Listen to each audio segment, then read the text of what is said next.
Hello, you wonderful people, and welcome to another episode of Not Too Comic Book. This being a show where I talk about TV shows that are adaptations of comic books. For today's episode, I'm going to talk about the latest episode of Arrow. This episode picked up right where the mid-season finale left off with us seeing Laurel. And at the beginning, I was like, okay, I can't wait to find out what it is. Like I said in the Legends of Tomorrow episode, like I was avoiding this like crazy. And I was like, okay, let's figure it out. It's like, because the first thing I wanted to see was Oliver's reaction, because his reaction would really determine like I was like, okay, what's the first word that I was like, Laurel, how is this? And I was like, okay, so she didn't fake her death. Okay, this isn't a fake death situation, because that was something that had come up in conversations of like, if Laurel had faked her death, if that whole thing was that way, it would the show would kind of lose a lot of its weight, because it's like a lot of like the stakes in the show are kind of removed because of the whole like bringing people back from the dead. I mean, granted, that situation is kind of dealt with because Lazarus Pit's no longer around. Sarah's the last person that was who kind of popped out of that. But that's a situation where it's like, with a system like that where it's like, oh, you can constantly bring people back to life. Like there are no consequences. Death kind of means nothing. I mean, obviously it was a situation where it's kind of like a last resort, but there'll always be someone trying to be like, no, I got to do it. But now that Lazarus Pit is gone, that means all death is permanent now. I mean, not unless there's another way out there. Maybe there is another Lazarus Pit, whatever the case may be. But the point is, it's like, okay, so you're not, you didn't fake your death or anything like that. But I was waiting for her explanation, and then she said the words like, oh no, Sarah saved me. And the moment that came out of her mouth, I was like, bullshit. It's like, you're a filthy liar. I can tell. I don't trust you. You're lying. Because it's like, for one, obviously for continuity purposes, it hasn't come up in the show of Legends of Tomorrow. Like, that's what I was saying. Like, that's probably one of the big reasons why they shifted Legends over to a Tuesday. I'm sure there's other reasons, but you could argue, you can make assumptions of like, oh, maybe it's because there are going to be some reveals that's coming up in Legends that's going to affect Arrow, definitely. Because I think I was also thinking, like, trying to avoid everything. I also think it kind of crossed my mind. I was like, is it a Flashpoint thing? I was like, I don't think it's a Flashpoint thing, because that would be something that would have definitely come up by now. Especially because it's like we had the whole thing at the beginning of Arrow with her being celebrated with a bronze statue. I don't know why that's just clicking in my head now. I'm such an idiot. Completely ignore me on that.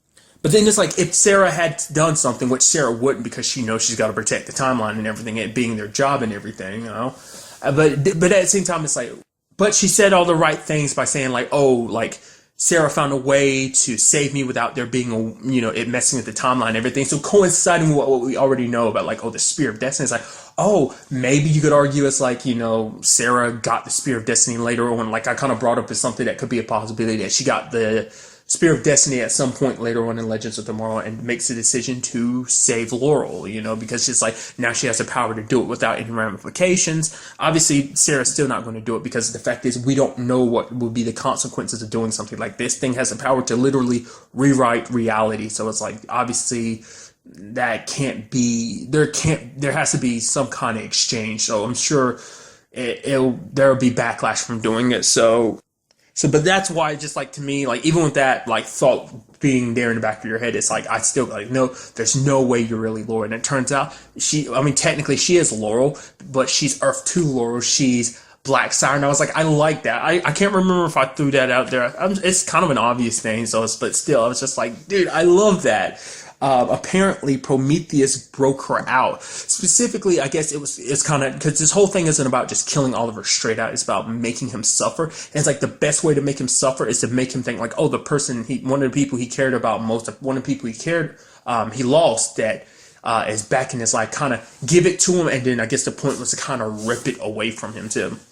I did like the fact is that Felicity was the one that was the most suspicious of her, because she's like, oh, let's throw this party celebrating Laurel. But it's like, actually, I'm using this as a means of checking your DNA and stuff like that, to make sure you're really Laurel. And then you had Ragman making a joke like, oh, it could be her evil twin. And it clicked in Felicity's head. It's like, she does technically have an evil twin. It's like, wait.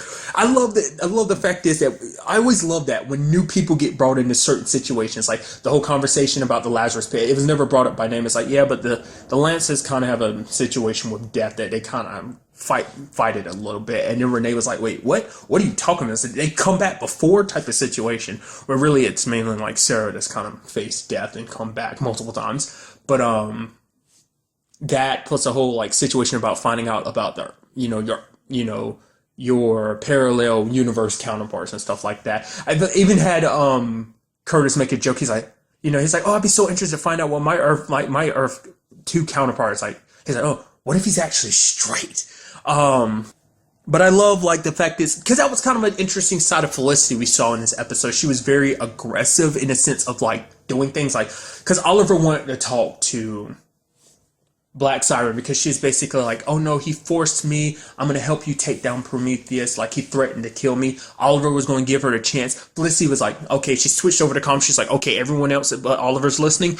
Good. Okay, what I want you to do is if she makes any moves, I want you to take her down and basically, Felicity kind of pushed forward. It's such an interesting because it comes up in the episode too. Felicity knows Oliver better than anyone. The reason why he wants to help this Laurel is because in some shape or form he's kind of not necessarily replacing their Laurel, but it's him trying to make up for Laurel because he blames himself for Laurel's death, and it's like in some way he can redeem himself if he can help this Laurel kind of put her on the right path, because it's like it's kind of a circumstance situation that led people to becoming who they are. It's the difference between Earth 1 Laurel Black Canary versus Earth 2 Black Siren Laurel, like just circumstances led them to being the two different people. And it's like, I believe there's good in her that can, we can be saved. But then at the same time, you have Felicity be like, no, Oliver, you're just, I like the fact that you're being optimistic and everything, but the fact of the matter is you can't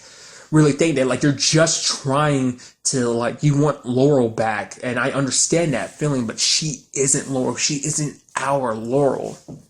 And I think another thing too is like it's because of the whole Billy situation. Like that's something you really have to break down in this episode. Like Team Arrow is kind of like broken to an extent because like what happened with him and Prometheus.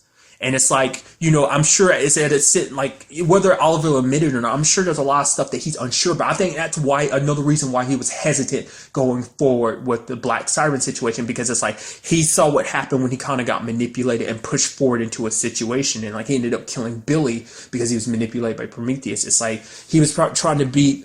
It's like, no, I'm not just going to rush forward. I'm going to give her the chance. I'm going to give her the benefit of the doubt. Obviously, the redemption aspect is the biggest part of it, but I feel like Billy might have played a part in the reason why he did that as well. I mean, it definitely played a big part in the why Felicity did with a lot of stuff she did. I mean, she even went as far as basically letting Black Siren escape because it meant, because she basically put some trackers in the water that she was drinking. It's like basically lead them to Prometheus. So it's kind of like, even she was doing things a little differently. And it's just like, you see what Billy's death has done to both of them. Like for her, she's in a situation that she's just like, oh, she wants revenge type of situation, which you have Oliver being like, no, we need to arrest him. Because it's like, because Oliver, knows what the path of revenge has done. It led to him being who he was. And it's literally led to him being in this whole situation now. So he's obviously taking a step back from that. But it's like, Felicity, she, this isn't her first touch with revenge. Because the fact of the matter is we have seen that darker side to Felicity as well.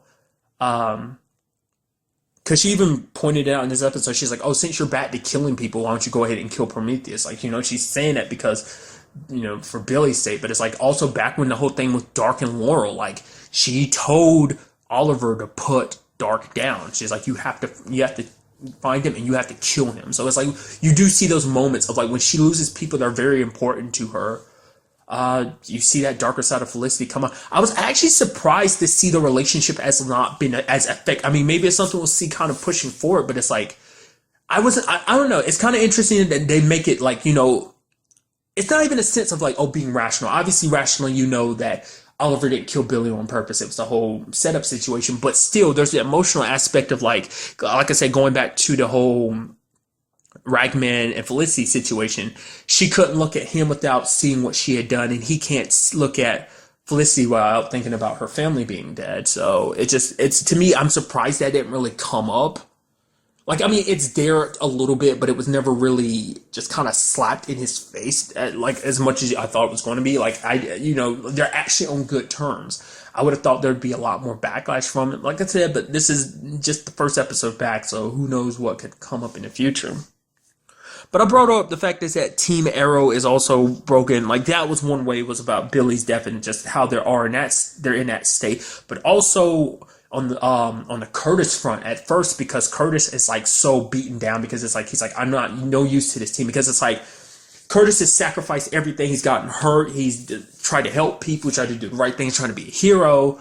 And what has it got him? Absolutely nothing, because at the end of it all, he ended up losing Paul, his husband, to the fact is that he chose to kind of Paul gave him an ultimatum, me or this whole hero gig, and he chose the hero gig. But it's like he doesn't believe in himself when it comes to the whole hero gig either, and he's just kind of like, you know, I suck at that, and he's like, I sacrificed my marriage for this, and then like, what do I have to show for it? Nothing.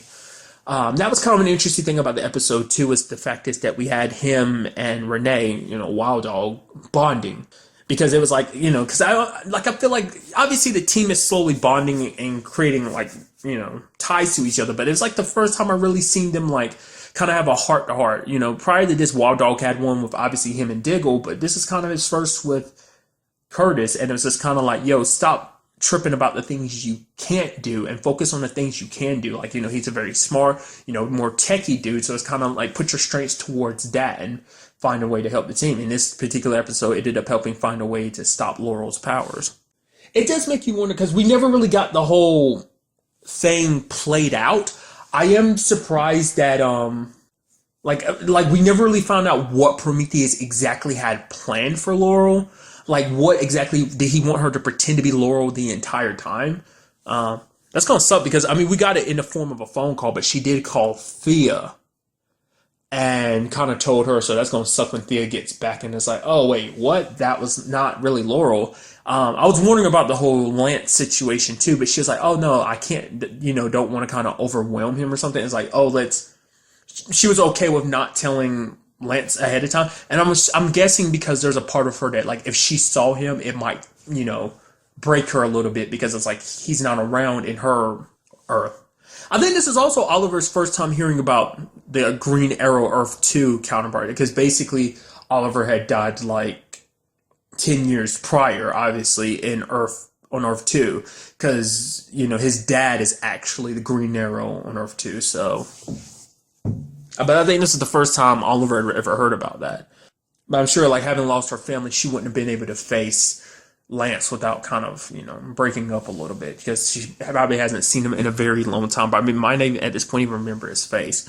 But also, kind of another point, obviously we didn't tackle it at all in this episode, but that's still another reason why Team Arrow is broken, is because of Artemis's betrayal. It's like, that's still there. The team has to deal with that too. It's just like, the episode is a lot about recovery. It's what I feel like is the main theme in this episode.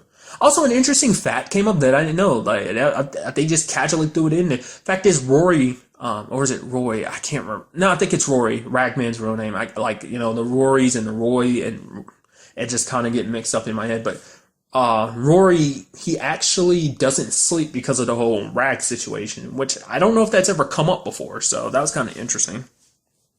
It's such a casual thing that they threw in there, so. I was also going to think there was going to be a little more heated blood between Oliver and Felicity. I know it's like, just like, oh, you expect them to, like, you know, there's just certain things I was kind of halfway expecting things to kind of turn into something ugly. Obviously, I figured they'd be resolved pretty quickly, but it's like I thought they'd be kind of a heated moment. Like, the fact is, Laurel's statue, you know, her Black Canary statue to commemorate her, got destroyed by Black Siren, and I thought he was going to be pissed at Felicity. It's like, oh, because you ordered them to go forward and attack, like, she ended up destroying the statue.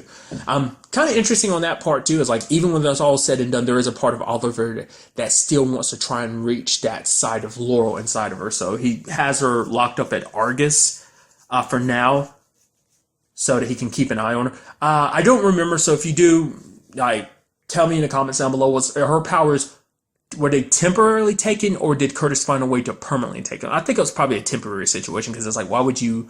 That's kind of the same. It's kind of interesting, because the fact is, you can always have Katie Cassidy come back in any shape or form, you know, Laurel come back in any shape or form, because of the fact is that we do have this situation. Because it's kind of like Eobard, even though his story's done, like, the fact is, the whole time traveling aspect, you can do whatever you want to him until you come full circle with his storyline, obviously. But then you take someone like Laura, it's like, yeah, Laura's gone. Obviously, you can have a storyline with the whole, like, the invasion situation and bring her back in a situation like that, or bring her back in a memory. Or you could also bring her back by, having her, Katie Cassidy playing her Earth 2 counterpart. Another thing that happened in this episode, in the particular flashback, is that Bratva that's working with Constantine is basically beating on Oliver, trying to figure out why Oliver's doing what he's doing.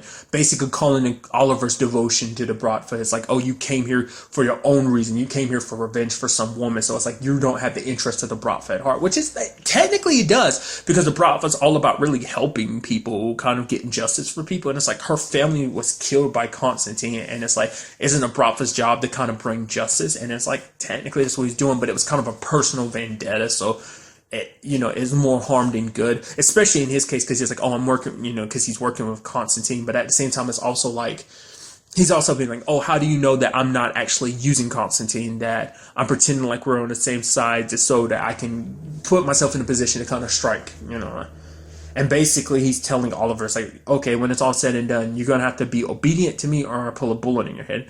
And unfortunately for Oliver, he gets saved at the end of the episode by Talia, Ra's al Ghul's other daughter, which I was not expecting her to be in this. Like, I remember her name popping up, but I could have sworn I thought that was going to be a Legends of Tomorrow thing. Obviously, she popped up in season 1, but it's like, I was expecting like a full-grown her, because she's currently, like, it was never brought up, like, where exactly she is. I think they brought up the fact is that she's dead, maybe? I think it was what was kind of thrown out there. I don't really remember specifically saying it, but I vaguely remember someone talking about the fact that she's dead in the present. Maybe she's not. I don't know, but obviously she's alive, and she's also. I think the actress's name is Alexia.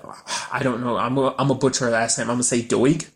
Is how I'm gonna say that. I know I'm probably butchering it, but I think that's the actress, and she it's currently Portia, aka 2, on Dark Matter. So I was like looking at her, I was like, why do you look so familiar? Because I saw her name and I was like, why does that name seem so familiar? She was also one of the main characters in the show Continuum. So, but nevertheless, that was just kind of interesting to me. So maybe we're gonna kind of see, like, because prior to like season 3, he never really had much connection to the League of Assassins. So it's like meeting one of the League of Assassins like that too. It also begs the question of like what happened between him and Talia? Like, obviously she's the one that probably helped train him even more to become the person he was, like, because obviously this is all leading up to basically who Oliver was back at the season 1. I'm very interested to see how that all plays out, like how this whole situation ends. We also allude to the fact that, hey, we're getting a new Black Canary, possibly, that someone is going to be taking that mantle, which is going to be pretty awesome going forward, especially because you have Evelyn, Artemis betraying the team like that, which, initially she first popped up as the new Black Canary.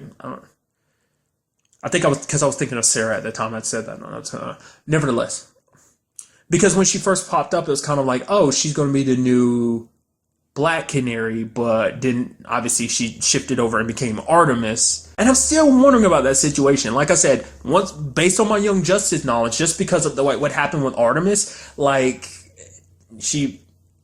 Artemis' situation was obviously very complex without spoiling Young Justice. So I'm wondering, is her situation going to be a little more, obviously her situation is already complex, but I'm curious to see, is she really wholeheartedly working with him, or are we going to be seeing like a double betrayal type of situation, like, oh, she's working with him, pretending to work with him to take down Team Arrow when she's actually really working for Team Arrow, trying to take him down without the others knowing that that's what she's doing, that she's on this lone mission because she feels like I don't know. No, because that can't be the case. Because that still begs the question too, is like, are you okay with the whole Billy situation? No, because that completely nullifies that too, because, the question is, like, is she really okay with what happened to Billy?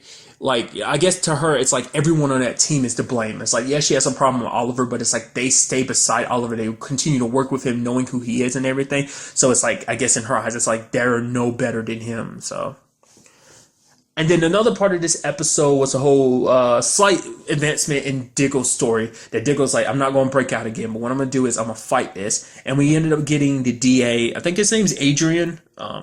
Obviously vigilante. Deciding to take this case, he's going to help Diggle out. He basically, he sees through a lot of the stuff that basically, because Diggle's about to get transferred, and it's like Diggle gets transferred, he's as good as dead. We still never got that, and we never got an answer to that whole situation of like how he got called back to his apartment by Lila. Like, we never got an answer to what led to that. So, like I said, I guess it's just kind of a voice recording or whatever, but still, like, that just never got answered. But nevertheless, but I love how he fixes the situation. He has Diggle hit him, and it's like, oh, but now that he's here, and basically he's in our county, so that basically means the fact, once a new crime has been, in this particular county, he gets, charged with a new crime, it takes precedence over any other thing that he might be already being charged for. And it's like, it's biding time till they can kind of figure out this whole situation and find out a way to help Diggle. I was halfway expecting him at some point to go all vigilante. I mean, maybe we'll see that kind of in the future, but like probably make things a little easier on himself and just come after them come after that, the guy that's betraying, Diggle. Obviously they're saying like, oh, this goes all the way to the top to the president. I mean, that might not be the case. There might be someone above, not the president, but the particular guy that tried to frame, well, not just tried, he successfully framed Diggle. So maybe like there's someone above him that, I'm just kind of rambling on about that. I apologize.